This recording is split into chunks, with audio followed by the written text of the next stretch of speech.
역대상 23장. 다윗이 나이가 들어 늙었습니다. 그는 자기 아들 솔로몬을 이스라엘을 다스릴 왕으로 세웠습니다. 그는 또한 제사장들과 레위 사람을 비롯한 모든 이스라엘의 지도자들을 불러 모았습니다. 30세 이상인 레위 사람을 세웠더니 그 수가 38,000명이었습니다. 이들 가운데 24,000명이 여호와의 성전 일을 맡았고 6,000명이 관리와 재판관의 일을 맡았습니다. 4,000명은 문지기가 되고 4,000명은 다윗이 찬송을 하기 위해 준비한 악기들을 갖고 여호와를 찬송하는 일을 맡게 됐습니다. 다윗은 레위 사람을 게르손, 그핫, 무라리의 자손에 따라 그 계열을 나누었습니다. 게르손 자손은 라단과 시므이입니다. 라단의 아들은 우두머리, 여이엘, 세담, 요엘 이렇게 모두 셋입니다. 시므이의 아들은 슬로밋, 하시엘, 하란 이렇게 모두 셋입니다. 이들은 라단의 우두머리들이었습니다. 또 시므이의 아들은 야핫, 시나, 여우스, 브리아 이렇게 모두 넷입니다. 그 우두머리는 야핫이었고 그 다음은 시사였습니다. 여우스와 브리아는 아들이 많지 않아서 그들과 한 집안으로 여겼습니다. 그앗의 아들은 아므람, 이스할, 헤브론, 우시엘 이렇게 넷입니다. 아므람의 아들은 아론과 모세입니다.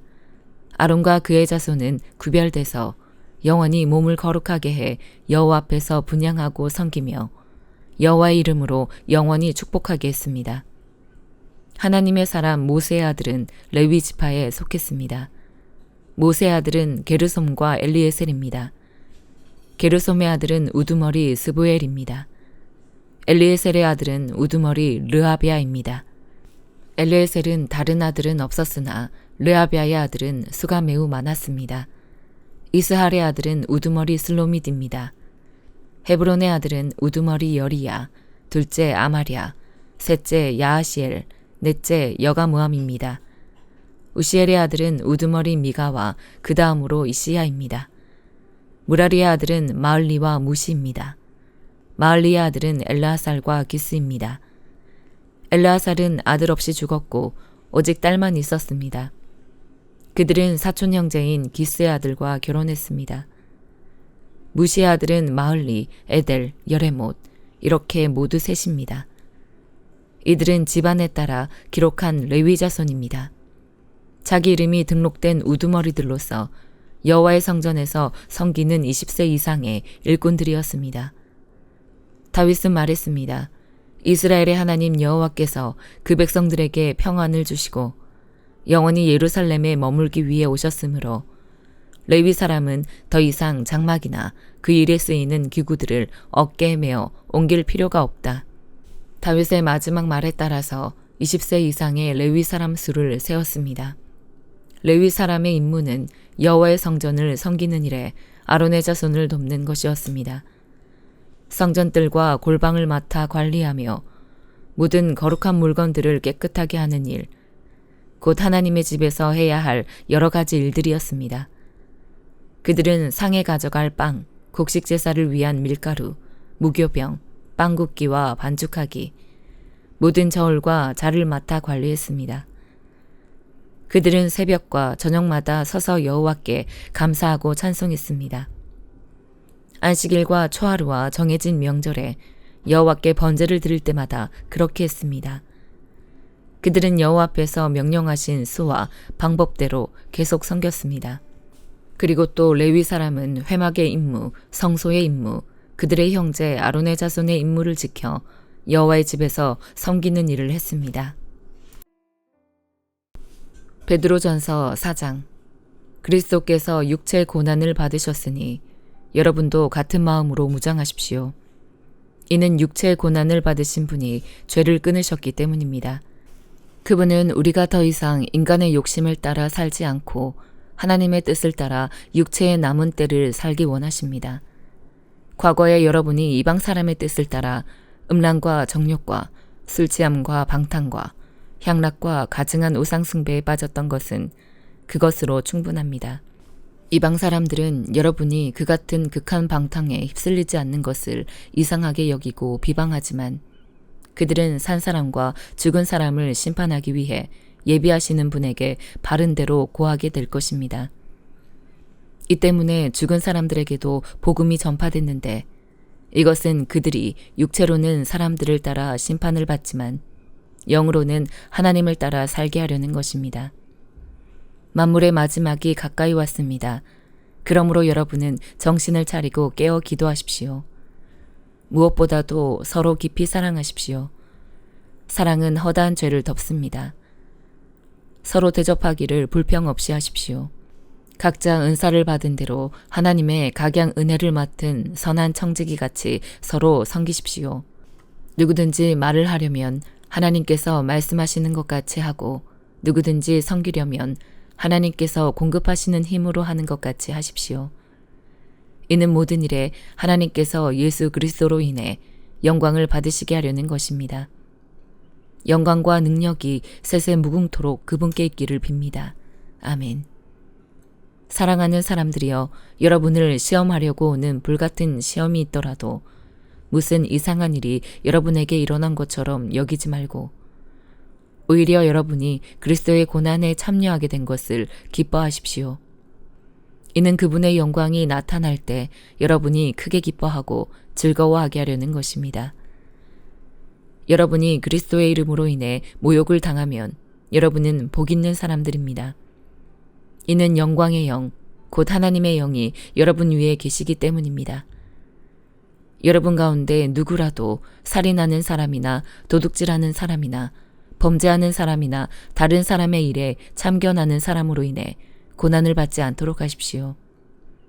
그러나 여러분이 그리스도의 사람으로 고난을 받는다면 부끄러워하지 말고 도리어 그 이름으로 하나님께 영광을 돌리십시오. 이는 하나님의 집에서 심판을 시작할 때가 됐기 때문입니다. 만일 심판이 우리에게서 시작된다면 하나님의 복음에 순종하지 않는 사람들의 결국이 어떠하겠습니까? 또 의인이 겨우 구원을 받는다면 경건하지 못한 사람과 죄인은 어떻게 되겠습니까? 그러므로 하나님의 뜻을 따라 고난을 받는 사람들은 계속 선한 일을 행하는 가운데 자기의 영혼을 신실하신 창조주께 맡기십시오. 미가 2장. 사악한 일을 꾸미는 사람들에게, 자기 침대에서 악을 꾀하는 사람들에게 재앙이 있을 것이다. 동이 틀 때 그들이 그 일을 행하나니 이는 그들이 권세가 있기 때문이다. 그들은 밭이 탐나면 뺏고 집도 강탈하는구나. 그들은 사람과 그 집을 빼앗고 그와 그 재산을 착취하는구나. 그러므로 여호와께서 이렇게 말씀하셨다. 보라, 내가 이 집안에 재앙을 계획하고 있다. 너희가 결코 거기서 목을 빼지 못할 것이며 건방지게 다니지 못할 것이다. 재앙의 때이기 때문이다. 그날의 사람들이 너희를 조롱하며 이런 슬픈 노래를 부를 것이다. 우리가 완전히 망했다. 내 백성의 소유물이 나뉘었다. 어찌 그분이 내게서 그것을 빼앗아 갔는가? 우리의 밭을 반역자에게 주셨다. 그러므로 여호와의 회중 가운데서 제비뽑기를 해서 땅을 분배받을 사람이 없을 것이다. 그들이 말하기를 너희는 예언하지 말라. 이 일들에 대해서 예언하면 안 된다. 부끄러움이 우리에게 미치지 않을 것이다 라고 하는구나. 야곱의 집이여, 여호와의 인내가 짧으신가? 이것들이 그분께서 행하신 일인가 하는 말을 왜 하느냐? 내가 한 말들이 바르게 사는 사람에게 유익하지 않느냐? 요즘 내 백성이 원수처럼 들고 일어났다. 너희가 마치 전쟁에서 돌아오는 사람들처럼 무심코 지나가는 사람들의 겉옷을 벗기고 있다. 너희가 내 백성의 아내들을 그 편안한 집에서 쫓아냈으며 그 자녀들에게서 내 영광을 영원히 빼앗아 버렸다. 일어나 가라. 이곳은 안식처가 아니다. 이곳은 더럽혀졌으며 파괴됐고 철저히 파멸되었기 때문이다. 만약 허풍과 허위에 찬 사람이 속이기를 내가 너희를 위해 포도주와 술에 대해 예언하겠다 하면 그가 바로 이 백성에게 적합한 예언자일 것이다. 야곱이여, 내가 너희 모두를 반드시 모을 것이며 이스라엘의 남은 사람들을 반드시 불러들일 것이다. 내가 그들을 보스라의 양떼처럼 그 목초지의 양떼처럼 함께 모으니 사람들로 시끌벅적하게 될 것이다. 길을 여는 사람이 그들 앞에서 올라갈 것이며 그들이 성문을 열고 통과해 밖으로 나갈 것이다. 그들의 왕이 그들 앞서가니 나 여호와가 그들의 선두가 될 것이다. 누가복음 11장. 예수께서 어느 한 곳에서 기도하고 계셨는데 기도를 마치시자 제자 중 하나가 말했습니다. 주여, 요한이 자기 제자들에게 기도하는 것을 가르쳐 준 것처럼 주께서도 저희에게 가르쳐 주십시오. 예수께서 제자들에게 말씀하셨습니다. 너희는 이렇게 기도하라. 아버지여, 주의 이름이 거룩히 여김을 받으시며 주의 나라가 임하게 하소서. 날마다 우리에게 필요한 양식을 내려주시고 우리가 우리에게 빚진 모든 사람을 용서한 것 같이 우리 죄도 용서해 주소서. 그리고 우리를 시험에 들지 않게 하소서. 그러고 나서 예수께서 말씀하셨습니다. 너희 중 누가 친구가 있는데 한밤중에 그가 찾아와 친구여, 내게 빵 3덩이만 빌려주게. 내 친구가 여행길에 나를 만나러 왔는데 내놓을 게 없어서 그렇다네 라고 할 때 그 사람이 안에서 귀찮게 하지 말게. 문은 다 잠겼고 나는 아이들과 함께 벌써 잠자리에 들었네. 내가 지금 일어나서 뭘 줄 수가 없네라고 거절할 수 있겠느냐. 내가 너희에게 말한다. 친구라는 이유만으로는 그가 일어나 빵을 갖다 주지 않을지라도 끈질기게 졸라대는 것 때문에는 일어나 필요한 만큼 줄 것이다. 그러므로 내가 너희에게 말한다. 구하라. 그러면 너희에게 주실 것이다. 찾으라. 그리하면 너희가 찾을 것이다. 문을 두드리라. 그러면 너희에게 열릴 것이다. 누구든지 구하는 사람마다 받을 것이요. 찾는 사람마다 찾을 것이요. 두드리는 사람에게 문이 열릴 것이다. 너희 가운데 어떤 아버지가 아들이 생선을 달라는데 뱀을 줄 사람이 있겠느냐? 또 자녀가 달걀을 달라는데 정갈을 줄 아버지가 있겠느냐? 너희가 악할지라도 너희 자녀에게 좋은 것을 줄 줄 알거든. 하물며 하늘에 계신 너희 아버지께서 구하는 사람에게 성령을 주시지 않겠느냐? 예수께서 말 못하는 귀신을 쫓아내고 계셨습니다. 그 귀신이 나오자 말 못하던 사람이 말하게 됐고 사람들은 놀랐습니다. 그러나 그중 어떤 사람이 말했습니다. 예수는 귀신의 왕 바알세불의 힘을 빌려 귀신을 쫓아내는 것이다. 또 어떤 사람들은 예수를 시험할 속셈으로 하늘의 표적을 보이라고 요구하기도 했습니다. 그러나 예수께서는 그들의 생각을 알고 말씀하셨습니다. 어떤 나라든지 서로 갈라져 싸우면 망하게 되고 가정도 서로 갈라져 싸우면 무너진다. 사탄도 역시 서로 갈라져 싸우면 사탄의 나라가 어떻게 설 수 있겠느냐. 너희는 내가 바알세불의 힘을 빌려 귀신을 내쫓는다고 하니 내가 바알세불의 힘을 빌려 귀신들을 내쫓는다면 너희 아들들은 누구의 힘을 빌려 귀신들을 쫓아내느냐. 그러므로 그들이야말로 너희의 재판관이 될 것이다. 그러나 내가 하나님의 손가락을 힘입어 귀신들을 내쫓는다면 하나님 나라가 이미 너희에게 온 것이다. 힘센 사람이 완전 무장을 하고 집을 지키고 있다면 그 제사는 안전할 것이다. 그러나 힘이 더 센 사람이 공격해 그를 이기면 그가 의지하는 무장을 모두 해제시키고 자기가 노력한 것을 나눠줄 것이다. 나와 함께하지 않는 사람은 나를 반대하는 사람이고 나와 함께 모으지 않는 사람은 흩어버리는 사람이다. 한 더러운 영이 어떤 사람에게서 나와 쉴 곳을 찾으려고 물 없는 곳을 돌아다니다가 끝내 찾지 못하고 내가 전에 나왔던 집으로 다시 돌아가야겠다고 말했다. 그런데 그곳에 이르러 보니 집이 깨끗하게 청소돼 있고 말끔히 정돈돼 있었다. 그래서 더러운 영은 나가서 자기보다 더 사악한 다른 영들을 7이나 데리고 와 그곳에 들어가 산다. 그러면 그 사람의 마지막 상황은 처음보다 훨씬 더 나빠진다. 예수께서 이런 말씀을 하고 계실 때 사람들 사이에서 한 여인이 소리쳤습니다. 선생님을 낳아 젖먹이며 기르신 어머니는 정말 복 있는 분입니다. 예수께서 대답하셨습니다.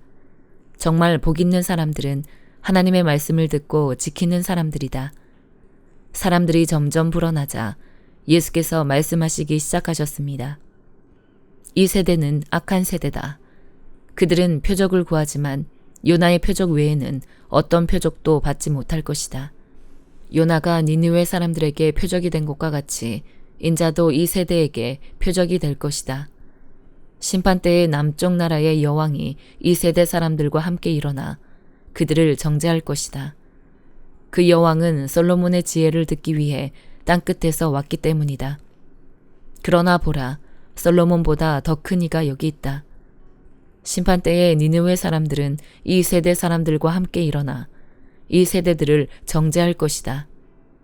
그들은 요나의 선포를 듣고 회개했기 때문이다. 그러나 요나보다 더 큰 이가 여기 있다. 등불을 켜서 은밀한 장소에 두거나 그릇으로 덮어두는 사람은 없다. 오직 등불은 들어오는 사람들이 볼 수 있도록 등잔대 위에 얹어두는 법이다. 네 눈은 네 몸의 등불이다. 눈이 좋으면 너희 온몸도 밝을 것이다. 그러나 눈이 나쁘면 몸도 어두울 것이다. 그러므로 네 안에 있는 빛이 어둡지 않은가 보라.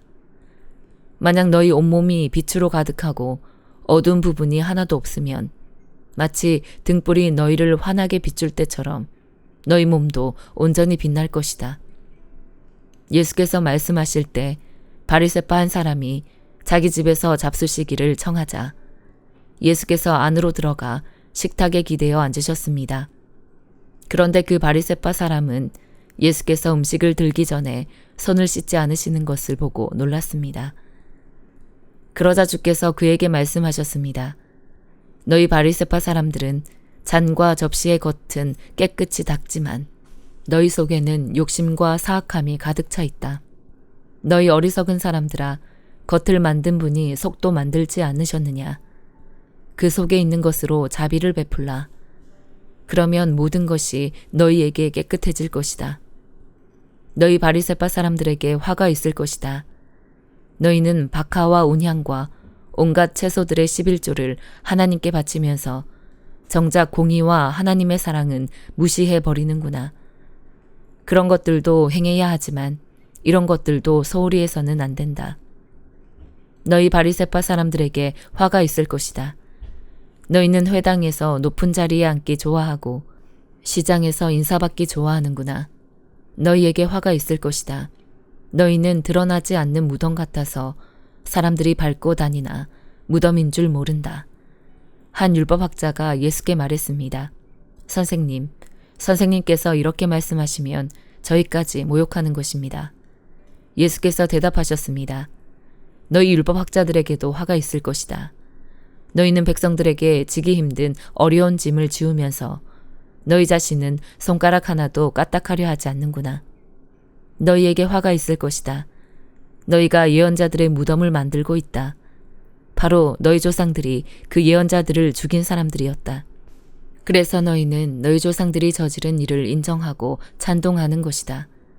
그들은 예언자들을 죽였고 너희는 그 예언자들의 무덤을 만들기 때문이다. 그러므로 하나님의 지혜도 말씀하셨다. 내가 그들에게 예언자들과 사도들을 보낼 것이다. 사람들이 그들 중 일부는 죽이고 일부는 핍박할 것이다. 그러므로 이 세대는 세상이 시작된 이래로 흘린 모든 예언자의 피에 대해 책임져야 할 것이다. 아벨의 피부터 제단과 성소 사이에서 죽임을 당한 사가랴의 피까지 말이다. 그렇다. 나는 너희에게 말한다. 이 세대가 책임져야 할 것이다. 너희 율법학자들에게 화가 있을 것이다. 너희는 지식의 열쇠를 가로채 너희 자신들도 들어가려고 하지 않고 들어가려고 하는 다른 사람들도 막았다. 예수께서 그곳에서 나오실 때 바리새파 사람들과 율법학자들은 예수를 격렬하게 적대시하며 여러 가지 질문으로 몰아붙이기 시작했습니다. 그들은 예수께서 말씀하시는 것에 트집을 잡으려고 애썼습니다. 아멘.